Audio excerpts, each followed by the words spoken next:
Iron తక్కువగా ఉన్నవాళ్ళు ఈ పాలకూర ఫ్రైని తప్పకుండా ఒకసారి ట్రై చేయండి. ముందుగా పాలకూరను బాగా శుభ్రంగా కడిగి మట్టి లేకుండా క్లీన్ చేసుకోవాలి. ఆ తర్వాత చిన్నగా తరిగి పక్కన పెట్టుకోవాలి. ఇప్పుడు స్టవ్ మీద ఒక ప్యాన్ పెట్టి కొద్దిగా ఆయిల్ వేసుకోండి. ఆయిల్ కొంచెం హీటెక్కిన తర్వాత జీలకర్ర, ఆవాలు, ఎండుమిర్చి, పచ్చిశనగపప్పు, వెల్లుల్లిపాయలు వేసి బాగా లైట్గా వేగించుకోండి. ఇలా వేగించుకున్న తర్వాత తరిగిన ఉల్లిపాయలు వేసి గోల్డెన్ కలర్ వచ్చే వరకు ఫ్రై చేసుకోవాలి. ఉల్లిపాయలు త్వరగా మగ్గాలంటే కొద్దిగా సాల్ట్ అని వేసుకోండి.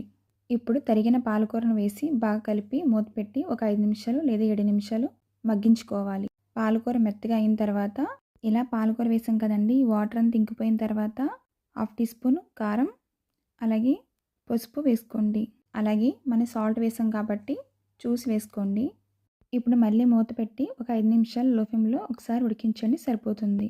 ఐరన్ తక్కువగా ఉన్నవాళ్ళు మాత్రం ఈ రెసిపీని తప్పకుండా ట్రై చేయండి. ఈ వీడియో నచ్చితే తప్పకుండా లైక్ చేయండి.